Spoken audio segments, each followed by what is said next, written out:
द्रौपदी ने 5 पतियों के साथ कैसे बनाए संबंध, अर्जुन को मिली थी तब सजा।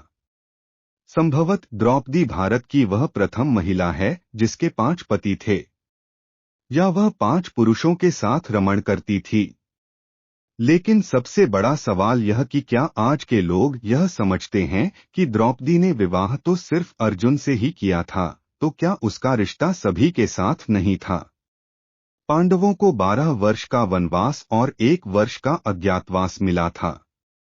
इस दौरान 5 पांडव एक कुम्हार के घर में रहा करते थे और भिक्षाटन के माध्यम से अपना जीवन यापन करते थे। ऐसे में भिक्षाटन के दौरान उन्हें द्रौपदी के स्वयंवर की सूचना मिली। एक यंत्र में बड़ी सी मछली घूम रही थी। उसकी आंख में तीर मारना था और वह भी तैलपात्र में उसकी परछाई देखकर। यह भी कि एक नहीं, पूरे 5 तीर मारना थे। अर्जुन ने यह प्रतियोगिता जीत ली। तब जरासंध, शल्य, शिशुपाल तथा दुर्योधन, दुःशासन आदि कौरव भी उपस्थित थे।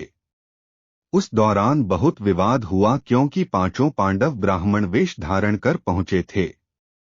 लेकिन श्रीकृष्ण के दखल से आखिर द्रौपदी का विवाह हो गया।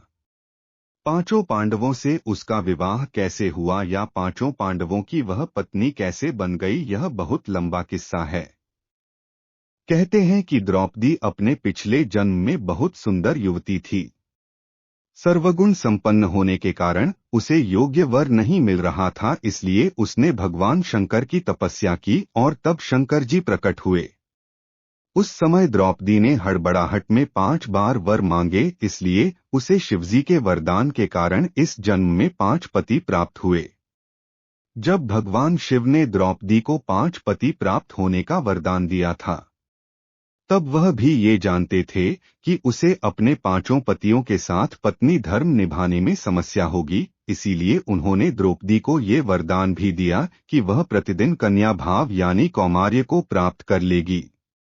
इसलिए द्रौपदी अपने 5 पतियों को कन्या भाव में ही प्राप्त हुई थी। हालांकि कहा जाता है कि संतान को जन्म देने के लिए भगवान श्री कृष्ण ने उसे ये सुझाव दिया कि हर साल वह पांडवों में से किसी एक के साथ ही समय व्यतीत करे। साथ ही जिस समय वह अपने कक्ष में किसी एक पांडव के साथ हो तो उनके कक्ष में कोई और पांडव प्रवेश न करें। यदि कोई पांडव ऐसा गलती से भी कर लेता है तो उसे 1 वर्ष का देश निकाला भुगतना होगा। माना जाता है कि द्रौपदी, जो 5 पांडवों की पत्नी थीं, 1 से 1 साल के समयांतराल के लिए हर पांडव के साथ रहती थी। उस समय किसी दूसरे पांडव को द्रौपदी के आवास में घुसने की अनुमति नहीं थी। इस नियम को तोड़ने वाले को 1 साल तक देश से बाहर रहने का दंड था। एक बार यह दंड अर्जुन को भुगतना भी पड़ा था। अर्जुन और द्रौपदी की 1 वर्ष की अवधि अभी-अभी समाप्त हुई थी और द्रौपदी युधिष्ठिर के साथ का 1 वर्ष का समय शुरू हुआ था। अर्जुन भूलवश द्रौपदी के आवास पर ही अपना तीरधनुष भूल आए, पर किसी दुष्ट से ब्राह्मण के पशुओं की रक्षा के लिए उन्हें उसी समय इसकी जरूरत पड़ी। अत क्षत्रिय धर्म का पालन करने के लिए तीरधनुष लेने के लिए नियम तोड़ते हुए वह द्रौपदी के निवास में घुस गए। उस दौरान द्रौपदी युधिष्ठिर साथ में थे। बाद में इसके दंडस्वरूप अर्जुन 1 साल के लिए राज्य से बाहर चले गए। इसी 1 साल के वनवास के दौरान अर्जुन की मुलाकात उलूपी से हुई और वह अर्जुन पर मोहित हो गईं। ऐसे में वह उन्हें खींचकर अपने नागलोक में ले गई और उसके अनुरोध करने पर अर्जुन को उससे विवाह करना पड़ा। कहते हैं कि दोनों 1 वर्ष तक साथ रहे। अर्जुन और नागकन्या उलूपी के मिलन से अर्जुन को एक वीरवार पुत्र मिला जिसका नाम इरावान रखा गया।